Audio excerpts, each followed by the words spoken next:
Hey, what is up guys, this is Thunderstruck115 and today I'm going to be starting a new series.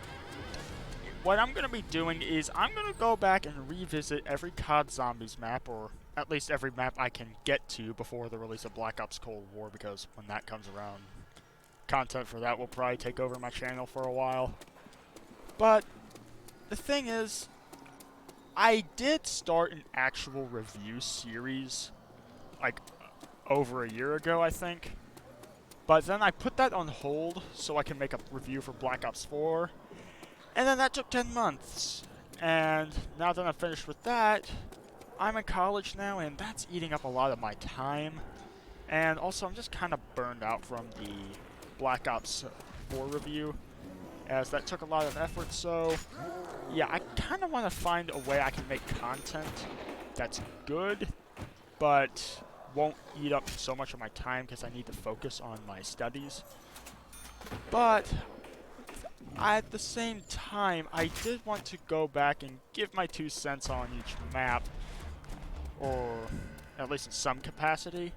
So, what I decided to do is, instead of continuing the review series and basically hopping on the same trend that Tim Hansen and The Smith Plays have been doing with their retrospective series, instead, I'm just going to revisit every Zombies map, play it, and talk about it. It's not going to be a structured review, rather, it's more of a more casual, just me playing and enjoying the map, which for some will be harder than others, and just giving you my pure, unfiltered thoughts on each map. So I hope that's alright with you. Anyways, we're going to be starting with Nacht Der Untoten, the very first map in all of Zombies, and why the hell can't I knife the zombie? Anyways, Nacht Der Untoten was the on-disc map for Call of Duty World at War. And in World at War, this is back when Zombies wasn't a big thing. It was just starting out, and all it was just a cute little bonus mode that you unlocked for completing the campaign. Once you beat the final mission and raised the Russian flag over the German Reichstag as Dmitry Petrenko, you then got to unlock this map. It just started up after the credits. Suddenly you'll just find yourself in a broken, derelict airfield. And yeah, soon you see that zombies are coming at you, ripping down the barricades and trying to eat you. And you need to stop that from happening. So you take your pistol and start killing. A lot of the stuff here is very primitive. There's not much on this map. There's a couple of wall guns. There's a sniper cabinet upstairs, which, besides the fact that it doesn't tell you what's in there before you actually buy it, is functionally the same as a wall weapon. And of course, there's the mystery box. And there's also 3 doors that cost a couple of points to open. Wall guns, just go up to it, you spend money for it, you get a gun. I think you all know how it works. And for half the price, you can buy ammo for said wall gun. The mystery box will give you a random gun from a certain pool. It could be a really good weapon, like the MG42 or the ray gun, or it can be a really shitty weapon, like the Gewehr or the Springfield. On this map, though, whether or not you get a good gun immediately out of the box doesn't matter too much, because since there's not really much stuff to spend your points on, but you can get points just about as easily on this map as any other, there's really not anything to spend your money on besides the box, at least once you get the 2 doors open. And yeah, I mean, there are some wall buys, but not really any of the wall buys are good, except maybe the Thompson. Additionally, there's also repairable barricades, which can slow down the zombies from entering the building. And I know nowadays in Zombies, they're about as useful as putting tinfoil up on the barricades. But back in World at War and in Black Ops 1, it was actually good at slowing them down.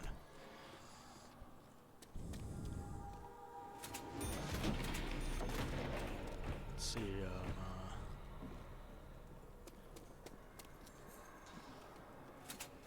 Another thing about Nacht is the zombies spawn like really far away, and in the first few rounds they just like take quite a long time to get to the barriers.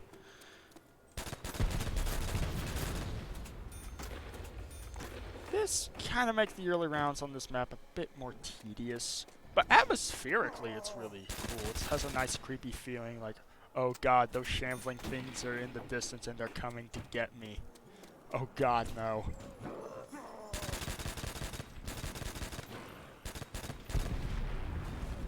Oh yeah, cool feature about Nacht Der Untoten, the exploding barrels. There's like a bunch of red exploding barrels that you shoot, and after a while they explode, sort of like how they do in the campaign and the multiplayer, and as far as I know, this has never returned, except, of course, obviously in the remasters of this map in Black Ops 1 and Black Ops 3. Alright, I'm out of ammo. Let's go ahead and open this door and get ourselves a gun. Oh, Browning, sweet.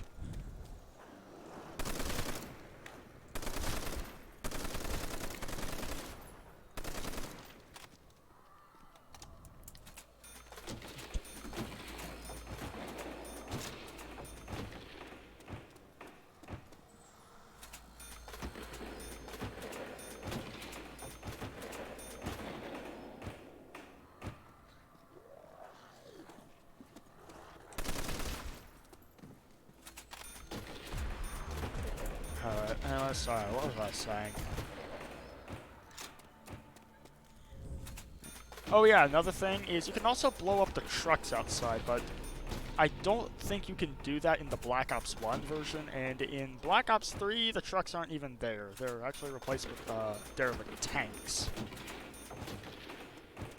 Also, in Black Ops 1, they added Mule Kick after the fact. They initially released this map in Black Ops 1 as a bonus for pre-ordering a special edition of the game. I think it was the Hardened Edition, but with DLC 4, they made all the World at War maps available to everyone.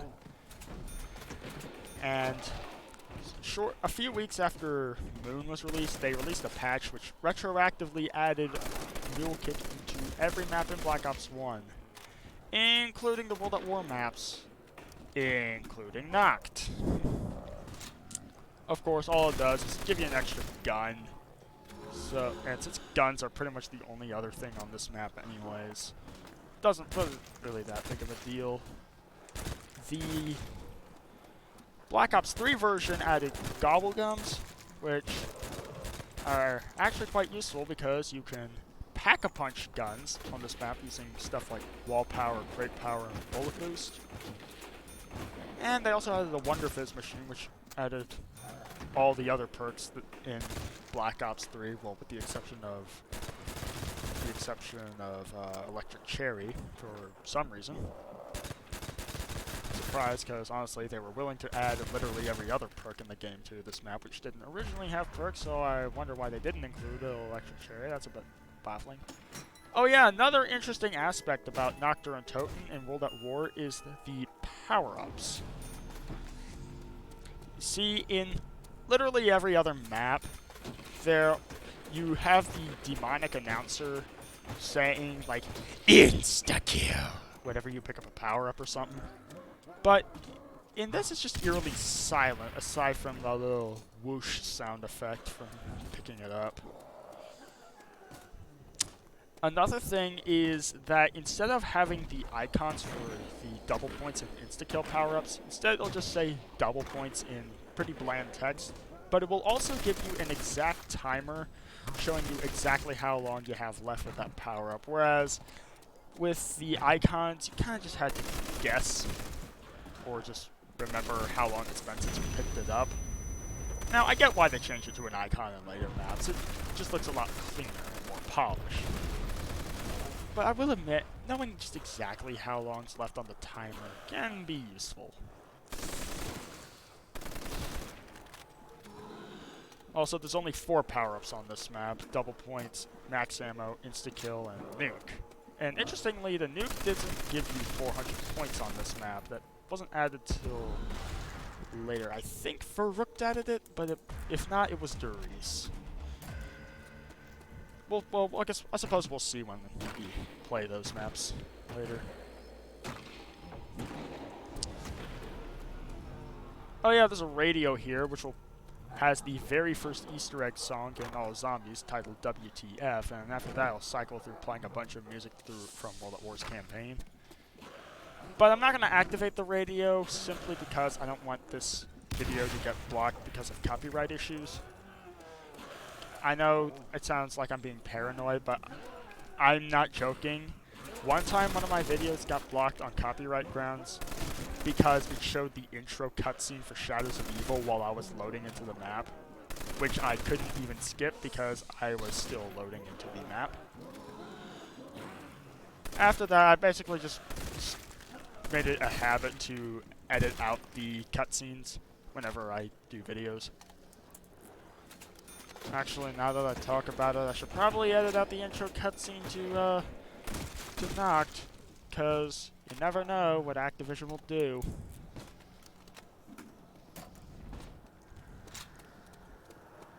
Oh yeah, another thing. The Panzer Schreck and the M1 Grand with rifle grenades actually have much lower ammo counts in Nacht Der Untoten than future maps. You see, the thing is, in Nacht, they only have 5 shots for each. 1 that in the mag and 4 in reserve. Well, mag. However, in Varuk, this was increased to 16 rockets and grenades, and then in Shino Numa and Darius, it's 21. Just an interesting tidbit. Also, there's Molotov cocktails in the box, but they're pretty useless.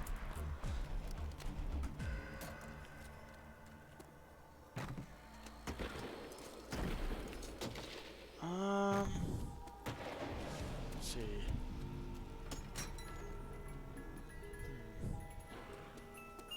I thought I had something else I wanted to say about it, but I guess no. Oh yeah. Fun fact. This is glitch where it says it costs 1,500 points, but in reality it only costs 1,200. And another weird thing is that when they ported this map to Black Ops 1, they kept the glitch in where it says it costs 1,500, but really it only costs 1,200.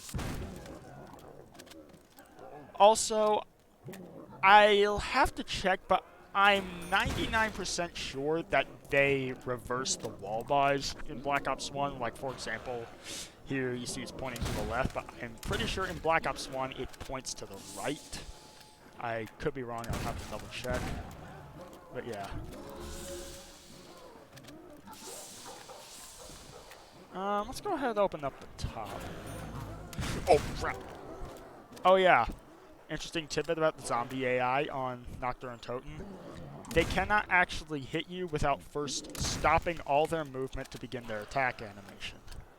This means that so long as you keep moving and don't get cornered by multiple zombies, you shouldn't go down.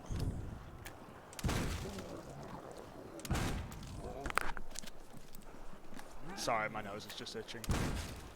Oh yeah, that's right, y'all can see me. I didn't think I mentioned this, but since I'm in college now, I got a new laptop, which is much better than the old desktop I was using for like the past 4 years.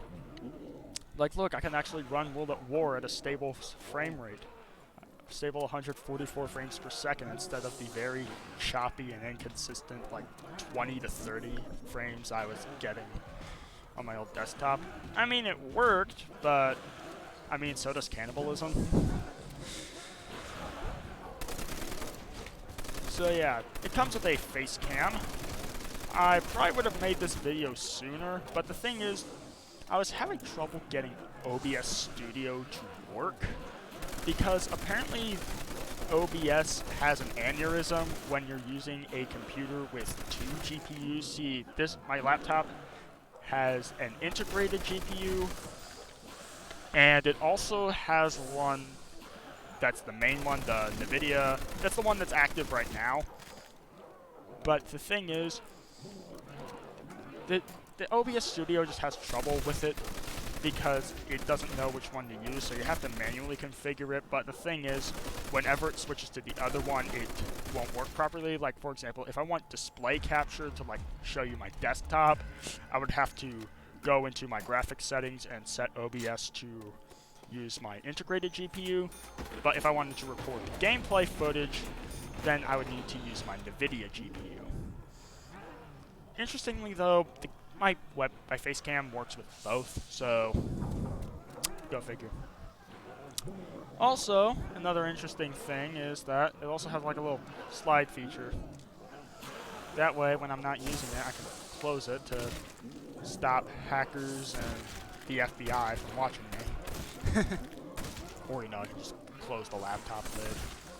Then I'll just be looking at my... Oh, that's wrong. That's the angle.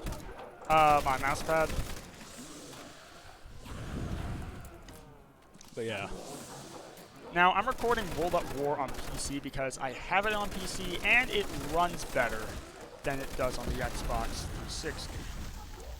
And by extension, runs better than Xbox One via backwards compatibility, as I can get a full 1080p and 144 frames per second here. Unlike the Xbox 360 version, where it's only 720p and still 60 frames per second. Well, the main difference though is with the recording. You see, the Xbox game DVR records at 25 frames per second, which is how I've been primarily recording my videos. But with OBS Studio, now that I have a PC that can actually run OBS Studio well, I can capture up to 60 frames per second with this, no problem. Now, I know I said I can run it in 144 frames per second, which looks really smooth, by the way. But the problem with that is it's just OBS Studio doesn't have a 144 frames per second option, and even if it did, I don't even know if YouTube supports it, so...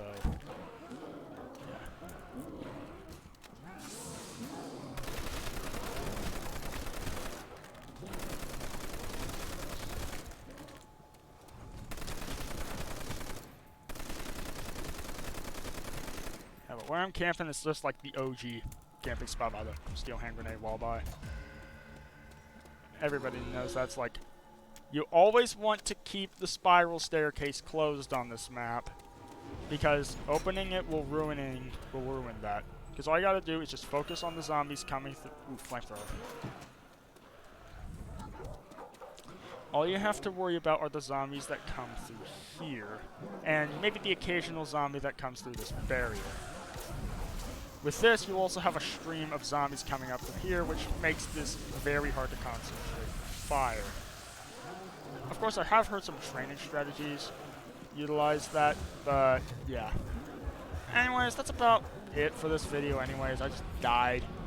But if you liked it, please like and subscribe for more. It would really help me out. And tell me if this is something you'd like to see in the future. I know this is a bit weird. I'm trying to figure it out a bit, since this is the first episode in the series, but I figured it would be a nice, easy way to give y'all content, and therefore you won't go months at a time without me not uploading anything. But anyways, I'm gonna go ahead and end the video here. That's it. Peace!